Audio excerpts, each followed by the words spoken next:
The following was recorded at the NecronomiCon, live from the Biltmore Hotel in Providence, Rhode Island, on August 22nd, 2015.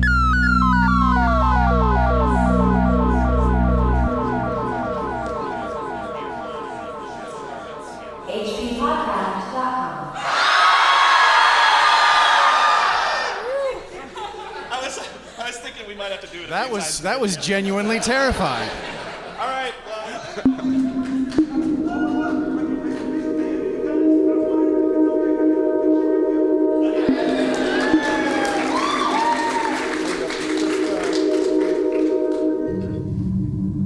It is probable that the facts in regard to the mysterious destruction by fire of an abandoned house on a knoll along the shore of the Seekonk in a little habited district between the Washington and Red Bridges will never be entirely known. The police have been beset by the usual number of cranks purporting to offer information about the matter, none more insistent than Arthur Phillips, the descendant of an old East Side family, long resident of Angel Street, a somewhat confused but earnest young man who prepared an account of certain events he alleges led to the fire. Though the police have interviewed all persons concerned and mentioned in Mr. Phillips' account, no corroboration, save for a statement from a librarian at the Athenaeum attesting only to the fact that Mr. Phillips did once meet Miss Rose Dexter there, could be found to support Mr. Phillips' allegations.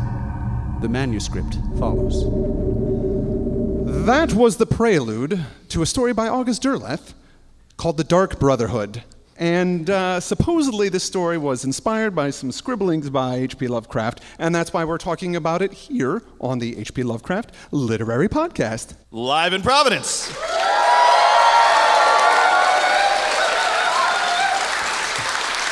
You can, of course, always find us on your internet dial at hppodcraft.com. I'm Chad Pfeiffer. I'm Chris Lackey, and with us as always, not always, but with us at every lucky. live show. At every live one so far, I'm Andrew Lehman.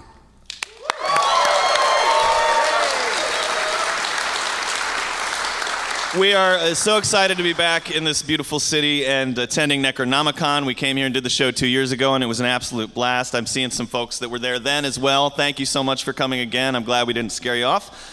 I want to thank Niels and all the event organizers. None of us really deserve the nice treatment we've gotten. No, it's been too nice. We appreciate it very much, though. And also join us to provide some music and ambience is our old friend Lyle Erickson. Woo! Lyle contributes lots of music to the show and creates his own. You can grab Lyle's music at spidertranslator.com. I highly recommend it. He's got a new album coming out soon. It's going to be awesome. I'm very excited about it. And also, I want to thank our generous backers, because if it wasn't for you guys, we wouldn't be here doing this right now and sharing in your beautiful faces and all that stuff. I don't know what I'm talking about. Sharing in your faces? Yeah. Look, I got the faces. It's great. Sounded vaguely dirty. I hope we can do justice to this amazing story we're going to cover today. But before we get into it, last time we were here, we actually covered Lovecraft's sonnet cycle, The Fungi from Yugoth. That was the show that we did. And during the show, we learned that there were a number of musical compositions based on these poems that dated all the way back to Lovecraft's lifetime. And we are very lucky to be sponsored today by the publishers Fedogan and Bremer, who have just made these compositions available for your listening pleasure. It's a deluxe 2-CD set called Fungi from Yugoth. Please pick it up. We're going to have some for sale here, so after the show, if you want to come by up to the front, pick one up, but you can also get them from the Fedogan and Bremer booth. Originally, they were cassette tapes in the 80s. Yes, that's right. When this recording was first made, the first disc, it represented the first commercially made performance of HPL's sonnet cycle. It's still the best, with an award-winning electronic score by Mike Olson, dramatically highlighting equity actor and voice artist John Arthur. It's soothing and it's beautiful, and I am so happy that I've got to experience it. Well, the really cool thing is the bonus disc on here presents the first ever recordings of Harold Farnese. Am I saying that right? Is it Farnese? Harold Farnese's settings of 2 of the sonnets to music. And Harold was a Paris-trained, award-winning composer. He actually read the sonnets in Weird Tales at the time that they were published. And he wrote Lovecraft, and he said, could I put some of these to music? HPL himself approved these pieces in 1932, but they were thought to be lost until now. You can get them on this second disc. Soprano Maria Jett, you might know her because she's been on Prairie Home Companion. Yes, that's it. And NPR. She's really talented, and she does some great vocals, accompanied by Dan Walzak. Yep. And you can pick it up here at Necronomicon, and not just here at Necronomicon, but here at this table after the show. We're going to have some copies available right over there. Please get it and give it a listen. And, we mispronounce so many things on our show all the time. I wish you were around all the time so we could just check with you before you say things like Belknap long. But let's get into the story. Yeah, the story. So, Chad, I got to tell you, this might be the nuttiest story that we've ever covered. We say that a lot, but this is really crazy. And I am so glad that we're covering it here and now. Yes. I have to thank listener Tom Mueller. I looked through my email, and he had actually recommended this specific story to us. I had no idea what we would do for the show. We just happened to be doing Derleth this month, but when I gave this one a scan, I knew it would be perfect as it concerns the very weird things that can happen while touring through, as it's frequently referred to in the story, nocturnal Providence. I'm going to experience a little nocturnal Providence I've been later. experiencing a lot of it this week. So, shall we start with the story? Are we ready to do go? it. Go. Okay, so it starts off with this guy, Arthur Phillips. He's the narrator of the tale, and he's a Providence fella, born and bred. He started off as a sickly child, and he loved to read, and he liked to creep around Providence at night. And I don't know, does that sound like anybody you've ever heard? Obviously, this character's a Lovecraft stand-in, but there's also some writing here that seemed to me to be an imitation of The Outsider when he's describing the people who do roam Providence at night that he sees. They hide away by day, and they are the misshapen, the lonely, the sick, the very old, the haunted, and those lost souls who are forever seeking their identities under cover of night. These are the hurt by life, the maimed, men and women who have never recovered from the traumas of childhood or who have willingly sought after experiences not meant for man to know. I went to the Eldritch Ball last night, and that was a pretty good description of the folks there. So far, Derleth is doing a good job. At the top, they talk about the Athenaeum quite a bit because it's a focal point of this story a bit. And it's a location that is here, obviously, in Providence. And Lovecraft mentioned it a few times. And I think we've talked about this on the show, the Athenaeum, right? Yeah, we discussed it last time we were here, but let's do a recap of why this was probably important to Derleth. Yeah, so this is Lovecraft in a letter to James Morton in 1923. He says, "Our old Athenaeum, where Poe spent many an hour and wrote his name at the bottom of one of his unsigned poems in a magazine." And is that still there? Yep. It is still there, yeah. And he also wrote, "Providence, which burned Eddie living, now reveres him dead, treasures every memory connected with him, the hotel where he stopped, the churchyard where he wandered, the house and garden where he courted his inamorata." Inamorata? That's a crazy word. The Athenaeum... The chick he liked, Yeah, the girl he was into, yeah. The Athenaeum where he used to dream and ramble through corridors, all still with us as by a miracle, absolutely unchanged, even in its least detail. And that was to Frank Belknap Long. No. Actually, I think it's funny in that letter that he says, which spurned Eddie living. I know that he was a huge fan of Edgar Allan Poe, but that's a little familiar, isn't it? Yeah, Eddie? I find it too familiar. So Poe was courting Sarah Whitman, which, again, we talked about Sarah Whitman before, yeah. They have portraits of them there. Right, and she lived in Providence. He came here a few times, and he talked about, Poe did, seeing her for the first time in a rose garden over on Benefit Street, which is, lots of cool Lovecraft things are on Benefit Street. They were actually engaged for a while, but according to the story, they were at the Athenaeum together, and someone handed her a note saying that Poe had broken his promise to her and started drinking again, and then she immediately broke up with him, like on the spot, ran out of the place and never saw him again, and then he died a year later. So that's some pretty intense stuff going on in there. It's a big connection between Poe and Providence. And while we're on the topic, I also wanted to give some congratulations to our frequent guest, Matt Barisi, who's up here in the front row. Wait, you don't know why you're... Wait. Because Matt will become the executive director of the Athenaeum on September 1st. He just moved into town this week. And we're taking it over September 2nd.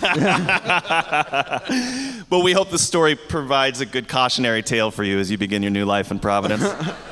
Let's get back to it. So our Lovecraft character, he's, our stand-in for Lovecraft, he's not really. His name is Arthur. Arthur Phillips. Likes to roam the city at night. When he wasn't creeping around, he was reading his grandfather's library, and nobody was directing his reading, so he just kind of read a bit of everything. Yeah, it sort of reminded me of Ray Bradbury. He always talks about how he didn't go to college. He just went to the public library for 3 years and read anything he was interested in. He'll say, I graduated from the library. So this guy's very similar to that.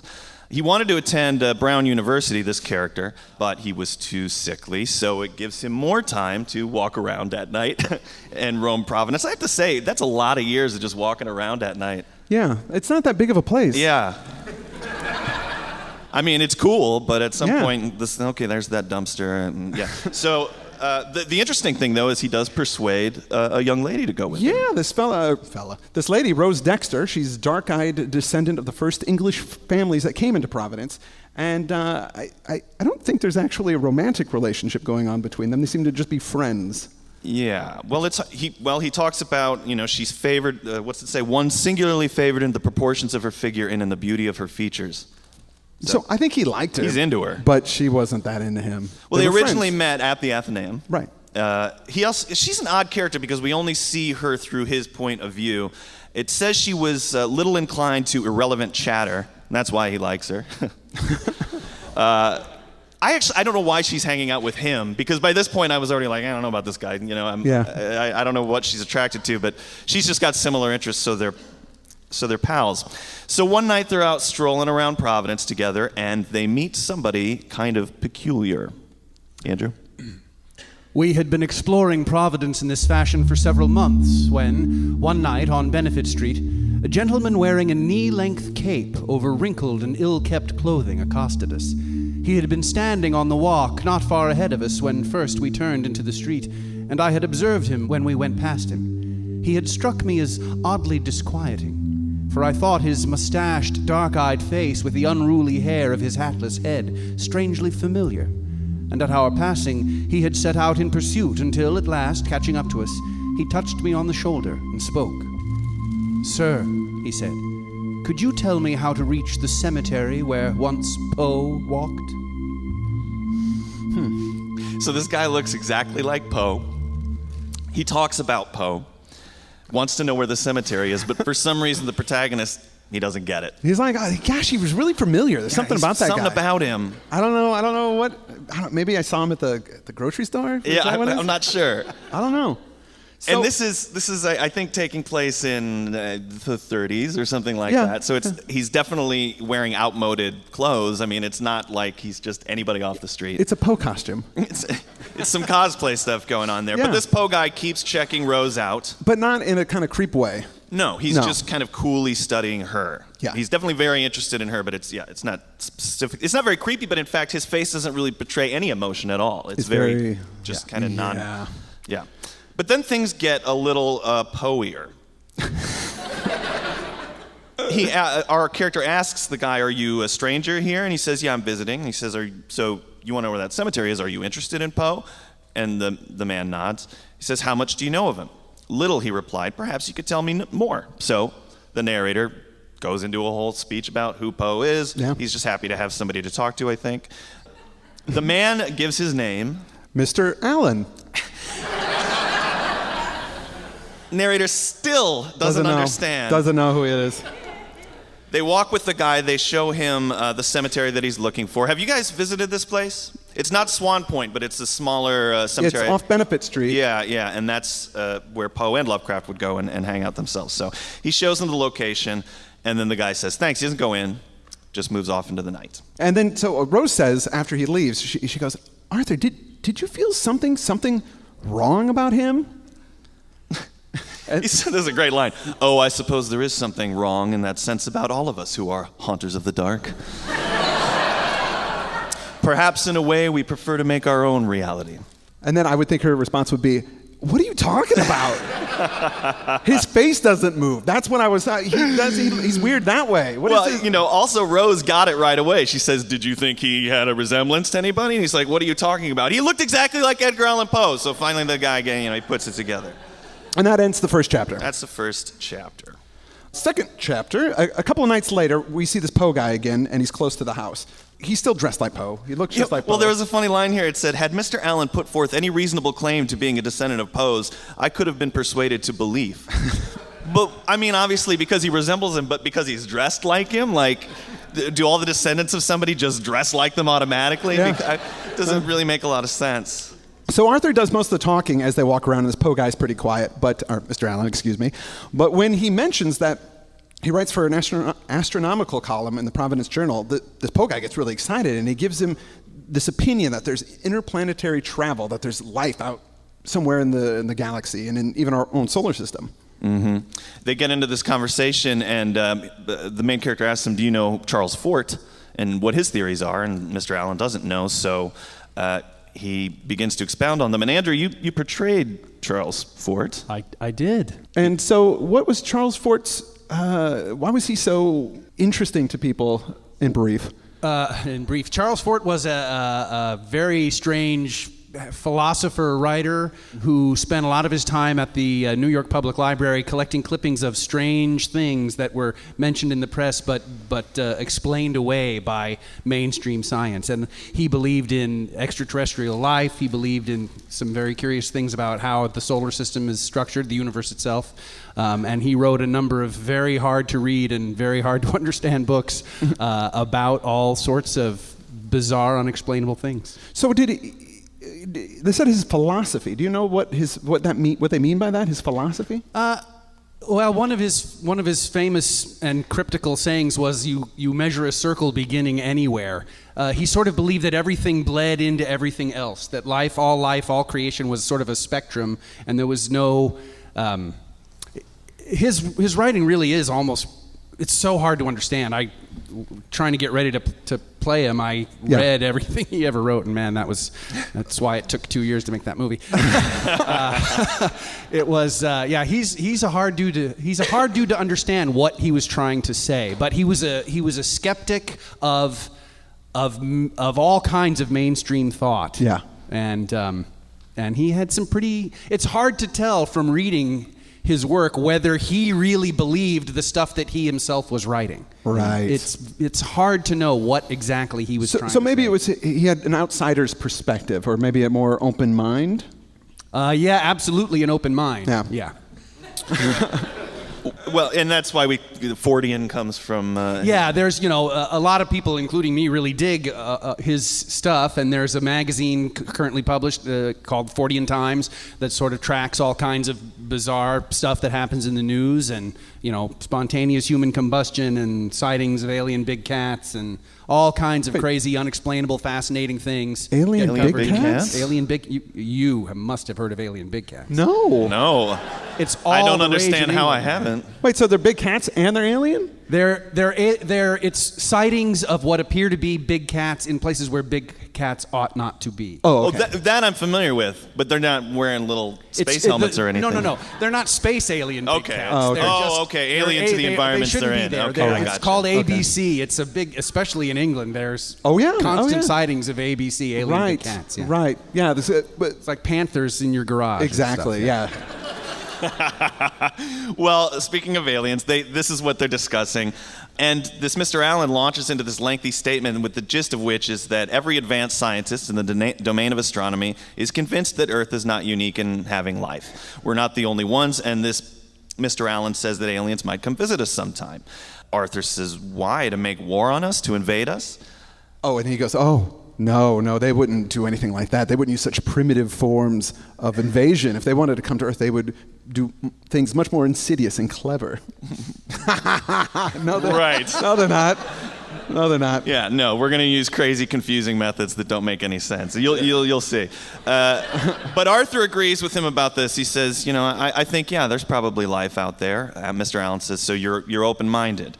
Well, he says, okay, well, if you permit my brothers and I to call on you at your home, we might be able to give you some proof that there's life on other planets. He says, all right, sure, yeah. Why don't you and your brothers come over to my house? But if you're going to come over a little later, because my mom, I want her up in bed by the time. She goes to bed like around 8:30, 9 o'clock. So come after then. So I just want everybody to try and keep that in mind, that when this story's going on, this guy's mom's upstairs. His mom's upstairs asleep. Sleeping. I imagine that even his mother, who doesn't even look at the people downstairs, would be able to go, are you down there with Edgar Allan Poe? She would get it, even without having looked at the guy. Oh, golly. But they agree, Monday, let's do this thing. So he says, all right, I'm going to come over with my brothers when your mom's in bed, and I'll give you some proof of alien life.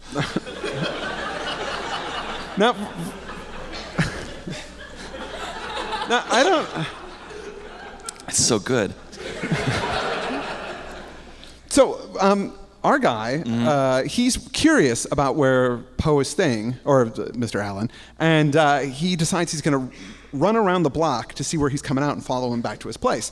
And he does that, and he just kind of walks through. There's this old creepy house in this area of town that... Yeah, it's like a somewhat rundown section of Providence. And he goes into the house, and he's waiting for the lights to come on, but he doesn't turn on the lights. And he thinks, oh, I guess he just went straight to bed. But no, he didn't go to bed. He must have slipped around the back and come out again because Arthur suddenly sees this man approaching the house once again. Yeah. Why he would have done this makes no sense. He goes back into the house. Again, the light doesn't turn on. Arthur waits around a few minutes, and then he says, he comes back again. Right. Around. Why is he doing this? He says, okay, he just must be some strange ritual of his, so he leaves. But as he's walking away toward Benefit Street, boom, there's Poe again. And this makes no sense because he would have had to go out the back, run through an alleyway, run all the way down and come around and then come back walking nonchalantly. He hasn't broken a sweat or anything like that. So it makes absolutely no sense. He sees him. Yeah. And he looks and he goes, hey, what's going on? And then Poe just kind of walks by, doesn't acknowledge that he knows him, and doesn't seem to recognize him. Yeah, it's really, really strange. Now, I would think we're dealing with multiple Poes. That's a conclusion I would make right there. Did you make that when you were reading the story? You went, oh, there's just a bunch of Poes. Yeah. Because I didn't, because that's the craziest thing. Why would that be happening? I was just as puzzled as the character at this point. I figured, it was multiple Poes. But why one would have multiple Poes does not make, there's no I know. explanation. Well, and then the next night he goes to see Rose at the Athenaeum, and she says, oh, I had this weird experience with this guy, but before he can tell her about the multiple Poes, she says, oh yeah, no, I saw him too. He walked me home from the library. It's another Poe. It's too many. I would think that there couldn't be enough Poes. Too many Poes. But there's too many Poes. There's too many Poes. There's too many Poes. I didn't like the story. I just felt like maybe there was one Poe too many. Well, he says to Rose, look, I saw him at the same time you saw him, and then I saw these other guys. He basically retells what we've just said. And she goes, well, maybe he's got brothers. Maybe they're triplets or twins or, they're all related, and they just kind of look alike. And you don't look exactly alike. That doesn't make any sense. Why would they look exactly alike? And he says, well, maybe, I guess. But he's going to come to my house on Monday, so I'll know. He's going to find out what the deal is when he comes to the house. And that gets us into chapter 3. This is when things become clear. It's Monday night. His mom goes to bed. And she watches her Matlock and then rolls it up. At 10:15, the multiple Poes show up. There are 7 of them. 7 deadly Poes. 7 deadly Poes. I was trying to think of a million. There's got to be a million. 7 brides for 7 Poes. There's all kinds of. Oh, that's a good one. Yeah. They file into the living room, and Mr. Allen immediately sets about arranging chairs in this kind of semicircle with the help of his brothers, murmuring something about the nature of the experiment. And now he sees that they all have this same pallid, waxy complexion. Yeah, and their faces don't really move very much when they talk. Yes, and they sit him down and they face him in a semicircle. I don't know, Mr. Poe number 1 says, our intention is to produce for you certain impressions of extraterrestrial life. All that is necessary for you to do is to relax and to be receptive. So they sit down in the semicircle. He's with him. It's like the weirdest AA meeting of all time. Yeah. And they begin, and so they begin, he says, what I can only describe as singing, a low, not unpleasant, almost lulling humming, increasing in volume, and broken with sounds I assumed were words, although I couldn't make out any of them. The song they sang and the way they sang it was indescribably foreign. The key was minor, and the tonal intervals did not resemble any terrestrial musical system with which I was familiar, although it seemed to me to be more oriental than occidental. Gradually, he starts to relax, and the area around him begins to kind of change and warp, and the walls kind of fade away, and it starts to get pretty trippy. Yes, and this is what he begins to see. Vast vistas of space whirled before me in an alien dimension, and central in them was an aggregation of gigantic cubes scattered along a gulf of violet and agitated radiation, and other figures moving among them, enormous iridescent rugose cones, rising from a base almost 10 feet wide to a height of over 10 feet, and composed of ridgy, scaly, semi-elastic matter, and sporting from their apexes 4 flexible, cylindrical members, each at least a foot thick, and of a similar substance, though more flesh-like, as that of the cones, which were presumably bodies for the crowning members, which, as I watched, had an ability to contract or expand, sometimes to lengthen to a distance equal to the height of the cone to which they adhered.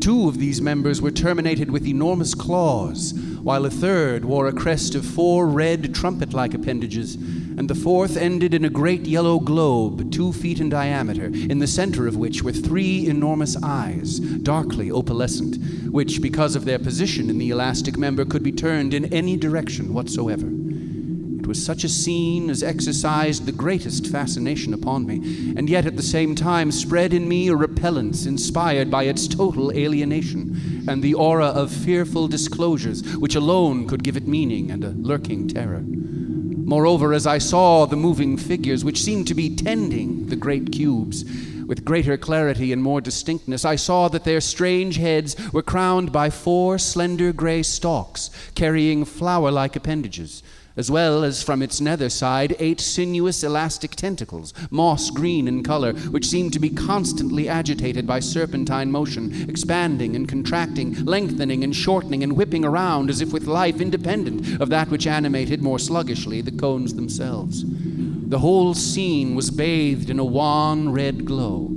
as from some dying sun, which, failing its planet, now took second place to the violet radiation from the Gulf. So, what are those things? Can anybody tell us what these things are? Yithians, Yeah. right. Plus some of the creatures left over from Dreams in the Witch House, it sounds Yeah, like. Yeah. it's a little hodgepodge there, but mostly they're Yithians. Now, I want to remember, Yithians, when they travel through time, they don't physically travel through time. They mentally project themselves into other people's bodies. From the shadow. Shadow Shadow out of Time. Yeah. So, just remember that. Well, he feels this terrible fear suddenly at witnessing the scene, and he falls over in his chair, and the visions stop. We cover weird fiction, but this is really weird stuff. Yeah, it's not weird in the way that we usually describe it. It's just plain weird. It's just what is weird. going on here? There's a semicircle of Poes, and this guy is seeing Yithians, and then his mom's upstairs. Yeah. Strange singing doesn't bother her at all. She sleeps right through it. I thought she would go, keep it down. I'm trying to sleep. Too much cosmic chanting. Well, after they do this, they get up, they all file out. He's trying to figure out, why would 7 identical men be here? Are they quintuplets? Is that even possible? I was curious about that myself. Yeah. On November 19th in 97, Bobby and Kenny McCoffey made headlines when she delivered 7 babies who soon became the world's first surviving set of septuplets. So they're in high school now in Des Moines, Iowa, where Lyle Erickson lives. So if you ever see them, tell them we talked about them. Yeah, do they look like Poe? How's it pronounced? McCoy. Do you know them? Yes. All right. Lies. Good enough. Don't elaborate. This whole experience really freaks our main character out, so that gets us into the next chapter, chapter 4. So the next day he goes to the house where the Poes live and knocks on the door. No answer, and he figures, I'm just going to do a little E&E. Why not? Yeah, I'll just go in. He's going to go in. When he goes in, it looks like nobody's been living here at all. It's decrepit, it's dusty, but as he goes toward the back of the house, there's a large room. It has this soft glowing, like violet glowing emanating. This is so confusing. From what appeared to be a long glass-encased slab, which, with a second unlit similar slab, stood surrounded by machinery the like of which I had never seen before save in dreams, and which he just really can't describe, it appears. I can't figure out what this machine looks like. Here's some more of what he had to say about it. I moved cautiously into the room, alert for anyone who might prevent my intrusion. No one and nothing moved.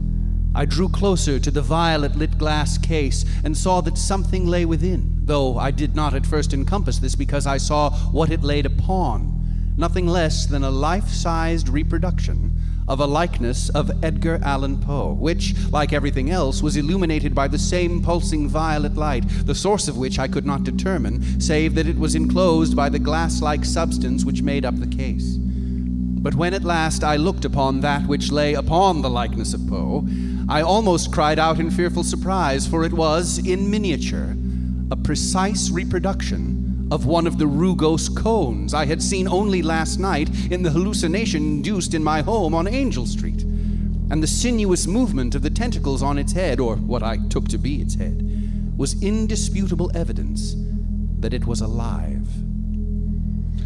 Wow. That doesn't make any sense. So, are the slabs on top of each other? Or are they just wired up together? Are they standing up like this, or? Okay, there's so many questions here. Also, okay, yeah. Yeah, okay. Ask some of them. One, question number 2. That was the first one. 2 is, there is a life-size reproduction of Edgar Allan Poe. What is that? Is it made of clay? Did they make it? Did they get it from a Madame Tussauds? Is it paper mache?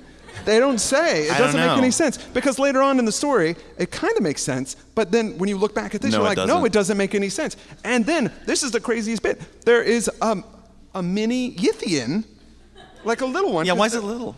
I don't know. And it's moving around and stuff. Yeah, it's like crawling around on the Poe, and why? Why is it doing that?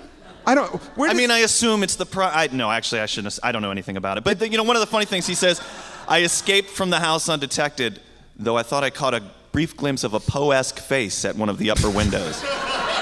Like at this point, he's still saying Poe-esque, like he doesn't get it. Anyway, he hightails it out of there. He'd seen enough. He says, I walked the streets by night, or I was convinced at that point that the Poes walking the streets by night had a purpose other than mine in doing so. They're not just casual strollers. They're looking for something. They're looking for something. So he goes to the library and does a bunch of research, hoping that he's going to be able to figure out what's going on, but it doesn't say what he's reading. It says he researches Poe in Providence, but what else do you look up? Like, excuse me, ma'am, do you have anything about 7 identical Poes in the stacks that I could review? What research is he going to do? It doesn't matter. Maybe Poe had twins in his family, and then each generation, they got more Poes? Oh. Well, yeah, I think that's exactly It's in the subtext. Well, it's in the subtext. Well, he runs into Mr. Allen again that night, but this is one of the ones that this Mr. Allen doesn't seem to know that he'd seen what he'd seen. No, He doesn't know about the breaking and entering. He asks if Arthur's recovered from the experiment, and then he tells him what it was he saw. Could we get that, Andrew?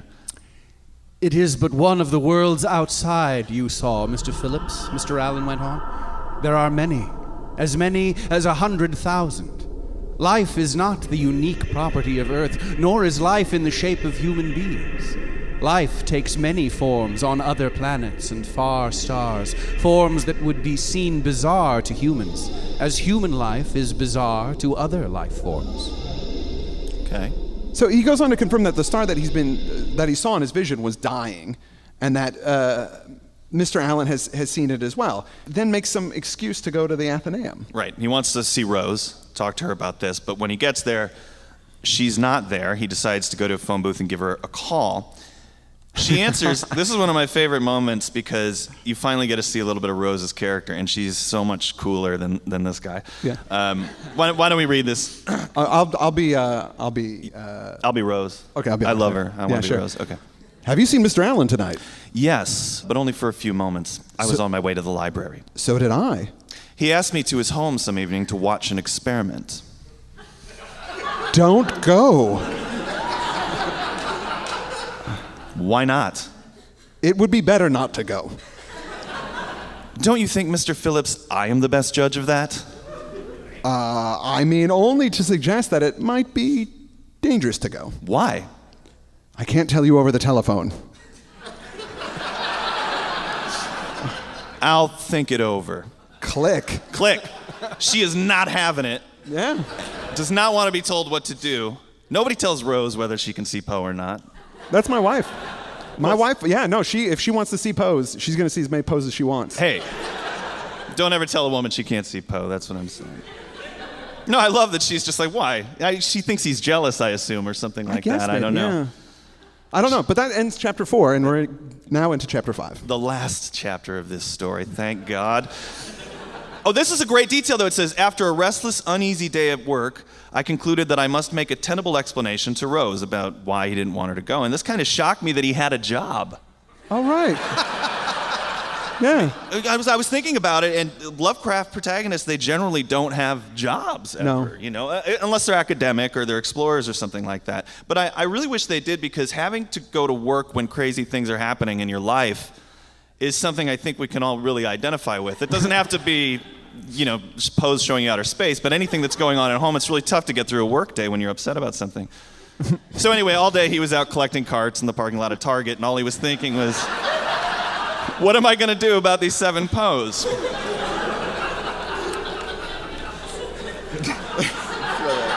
You got me on that one too. I'm trying to recover from that one. I just assumed that's what he was doing for. Right, so he goes to the library and is going to wait for her there, and then she doesn't show up, so he calls her sister-in-law, and she says that he's gone out and some gentleman called for her, and he goes, "Oh, did you get his name?" And she goes, "Oh no, I didn't get it." And she goes, "What did he look like?" Yeah, she does some awesome detective work. And "Oh, he's got a mustache." That's him. Mr. Allen. I had no further need to inquire. Wow, what a conclusion, you know. Although it could have been Sam Elliott, it could have been Tom Selleck, you don't know. Yeah, definitely. Well, he goes home. He's able. This is funny again. He wants to get his dad's pistol, but he has to make sure his mom's asleep, so she doesn't catch him doing it. He gets his dad's gun. He runs over to the house of the 7 Poes to try and rescue Rose from whatever they might be doing. He busts into the house with the gun, and he hears a humming sound and the strange chanting, and thinks, well, she might not be in danger. Right. They might just be doing the same experiment, the magic AA meeting that they did with me. That's probably okay. If only that's what it was. Andrew? For when I pushed my way into that large room on the far side of the house, I saw that which will be forever indelibly imprinted on my mind. Lit by the radiance from the glass case, the room disclosed Mr. Allen and his identical brothers, all prone upon the floor around the twin cases, making their chanting song. Beyond them, against the far wall, lay the discarded life-size likeness of Poe I had seen beneath that weird creature in the glass case, bathed in violet radiance. But it was not Mr. Allen and his brothers that so profoundly shocked and repelled me. It was what I saw in the glass cases. For in the one that lit the room with its pulsating and agitated violet radiation lay Rose Dexter, fully clothed, and certainly under hypnosis. And on top of her lay, greatly elongated and with its tentacles flailing madly, the rugose cone-like figure I had last seen shrunken on the likeness of Poe. And in the connected case adjacent to it, I can hardly bear to set it down even now, lay, identical in every detail, a perfect duplicate of Rose. What? Oh, no. 2 roses? I guess they didn't want to stick with the historical authors theme. No, they're branching out. Yeah, they were going to do Mark Twain, but they met this girl. So, so they're making a duplicate of Rose. The little mini Yithian is crawling up and down her body, like building the other. Is he building the other one, or does he go into it and inhabit it? I don't know. Yeah, I don't know. It doesn't. Arthur doesn't stop to ask questions. He just starts blasting away with that gun. Bam, bam, bam. He doesn't even know what he's shooting at, but it hits the machinery. And of course, his memory is confused about what happened at this point. But Flames, explosions. yeah, there's flames and explosions. He grabs Rose. The Poes are all crying. What are you doing? And he gets out of there with Rose. They manage to escape the home. But once they get out, she is hysterical and she's freaking out. And he's trying to calm her down, stroking her back, I guess, and telling her it's okay. That's how you do it, yeah. Yeah, and he realized he left his gun behind, and He can't go back for it, though, because the house is now burning. Exactly. There are flames leaping up in it. And she calms down for a bit, and then they just move on. But him leaving the gun back there, it was registered to his dad, so the cops find him, and they bust him for arson. Yeah. Which, that's something that never happens in these stories, where the police come and, make you pay for the crazy stuff you've been doing. Well, they do it here. Here, there's a funny bit here. It says, the police say the charred flesh found in that house is not human, most of it. Like, that's something they would share with you? I don't know. What do they think it is? Surely they must know that it must have only been by coincidence that the model they first chose to body snatch was a likeness of Poe, chosen because they had no knowledge that Poe did not represent the average among men. What? That doesn't make any sense. Because what is the original model that they based this body off of was not it couldn't be a living thing. No. So that must mean they found like an action figure, sculpture somewhere? This is the guy. Let's make this guy, we'll probably fit right in. Especially if there's 7 of us that look exactly alike. Nobody will find it suspicious at all.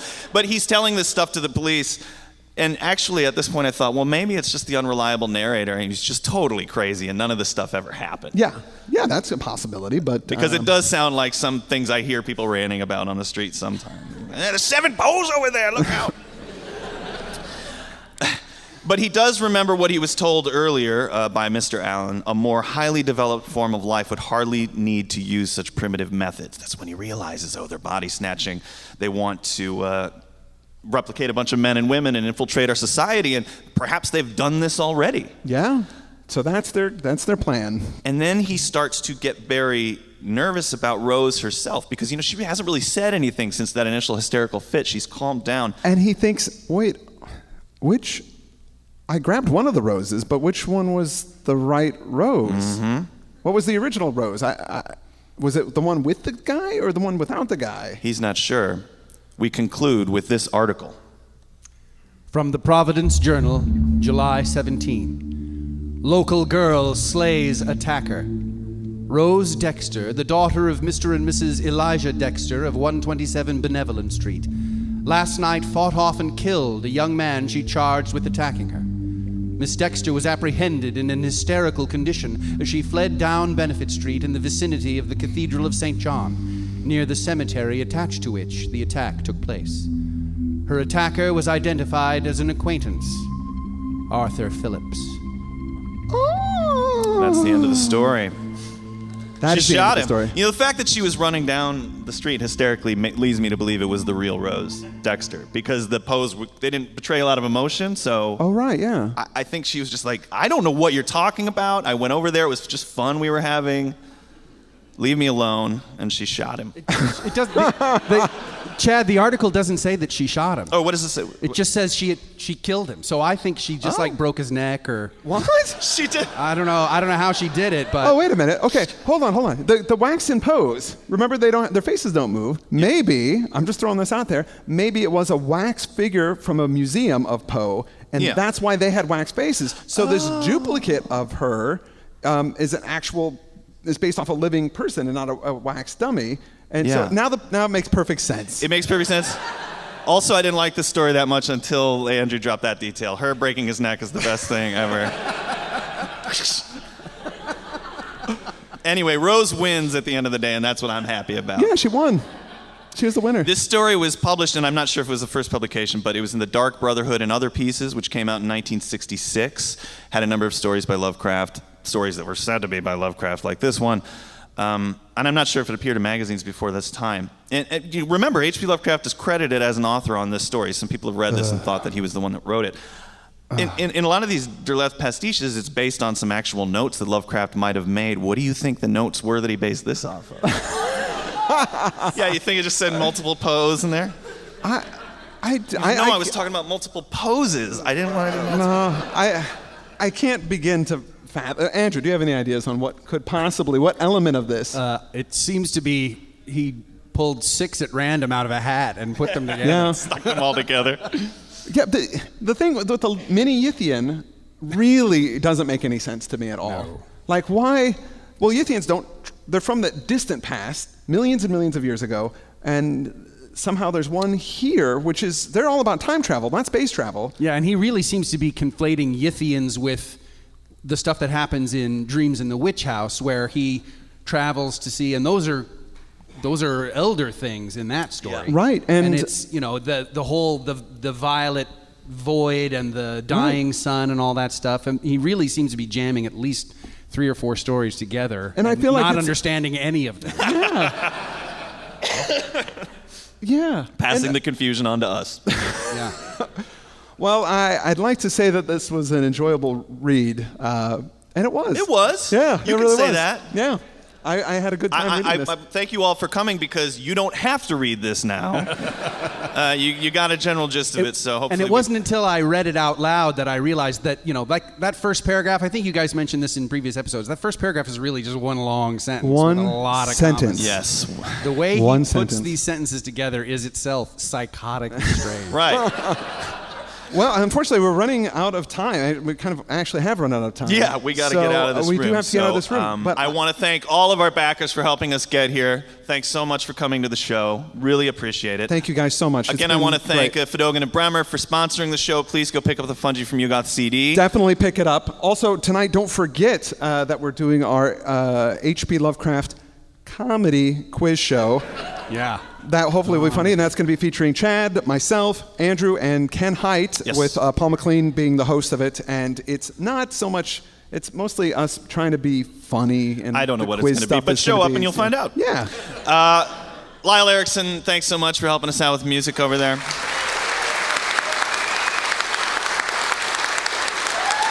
And of course, as always, we want to thank Andrew Lehman. Andrew, you're a dream. We sprung this story on him fast. I think he was just sight reading right there, and as always, did an absolutely amazing job. Thank you, Andrew. We love you. That's the end of it. Thanks, guys. Bye-bye. Thank you.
Thank you so much. HP Podcast.